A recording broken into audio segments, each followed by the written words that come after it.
dan papa klinik terdengar sedang menghibur Kuing yang menangis. Karena apa menangis? Jawabnya, karena netizen Indonesia yang dulu begitu baik, kini berbuat jahat, memihak lawan PK Kuingnya, padahal biasanya solid. Mengapa lari ke kamar sebelah? Padahal sebelumnya, Kang Sule saja bisa kalah.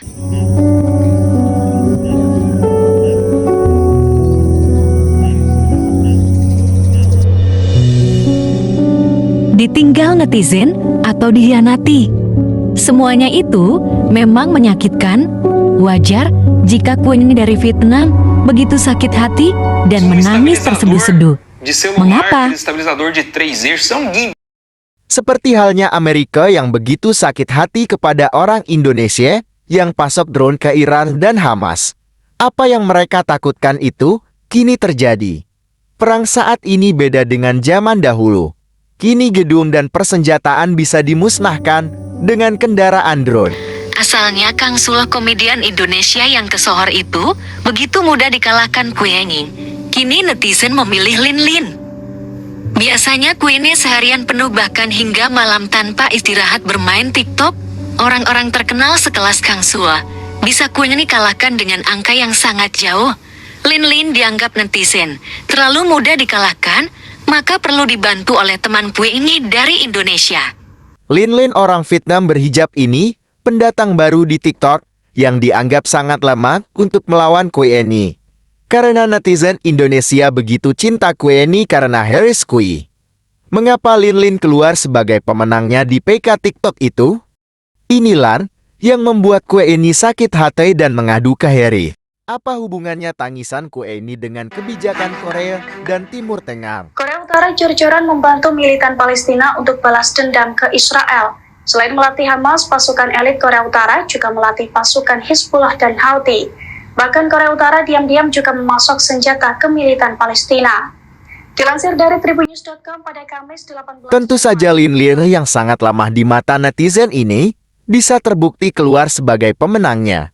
Semua orang pasti terkesima melihat orang lemah keluar jadi pemenangnya. Korea Utara punya perasaan seperti netizen yang bantu Lin Lin. Bagaimana hasilnya? Kita pantau saja berita di Tribun. Mari kita apresiasi berita di berbagai media berikut ini. Yang unik di berita kali ini, Amerika sangat sakit hati sama Pak Agung dari Surabaya. Karena memasak komponen drone ke Iran, dan hasilnya sangat mengancam boneka-boneka yang dipelihara Amerika. 980-an personil Houthi datang ke Korea Utara untuk mendapatkan pelatihan militer. Kemudian di tahun 2000-an pelatih dari Korut datang ke Lebanon untuk melatih Hizbullah membangun bunker bawah tanah. Bermain TikTok, orang-orang terkenal sekelas Kang Sule bisa Kuing kalahkan dengan angka yang sangat jauh. Lin Lin dianggap netizen terlalu mudah dikalahkan, maka perlu dibantu oleh teman Kuing dari Indonesia. Harusnya orang berhijab itu 5 kali berwudu dan salat agar pikirannya kembali bugar, sehingga emosinya stabil karena wudu. Tapi Kuing belum melakukan syahadat dan belum 5 kali beristirahat. Mesin dalam tubuhnya terlalu lelah hingga emosinya mudah terbakar dan menangis. Harris harus membantu. Setelah menangis, Kuing menghilang dari TikTok. Siang dan malam tidak muncul di TikTok. Netizen Indonesia pada bertanya di TikTok Kinoi. Karena merasa terancam pada Selasa 16 Januari lalu, ia pun menyerukan agar lingkungan di jalur Gaza dimusnahkan jika roket-roket masih ditembakkan ke arah Israel. Terlebih pada Senin 15 Januari, 9 roket dari Gaza kembali menghantam Sderot. Kuing yang menangis, karena apa menangis? Jawabnya, karena netizen Indonesia yang dulu begitu baik, kini berbuat jahat, memihak lawan PK Kuing, padahal biasanya solid. Mengapa lari ke kamar sebelah? Padahal sebelumnya, Kang Sule saja bisa kalah.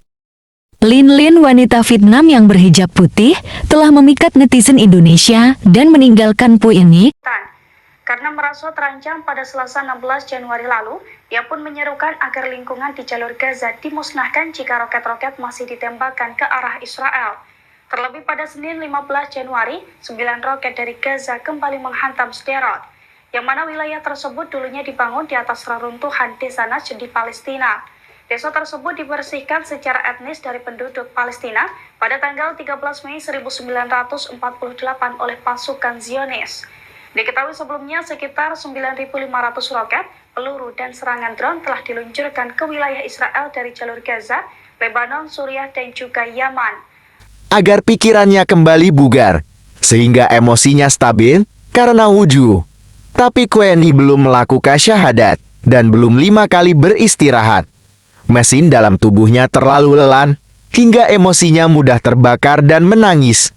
Harris harus membantu. Setelah menangis, Queenie menghilang dari TikTok. Siang dan malam tidak muncul di TikTok. Netizen Indonesia pada bertanya di TikTok Kinoi. Juga para penggemar QNI ngumpul di sini, karena QNI tidak muncul pasca nangis dan sulit diobati. Jika Harris Kui dan Papa Klinik berupaya menenangkan QNI agar beristirahat, ini adalah solusi menghilangkan rasa gundah dan sakit hati, beda dengan Amerika kepada Iran dan Agung dari Surabaya. Kini otoritas Amerika Serikat memberikan sanksi kepada seorang warga Indonesia, Agung Suryadewanto. Jika dalam permainan PK di TikTok hanya membuahkan rasa sakit hati, solusinya introspeksi diri dan istirahat.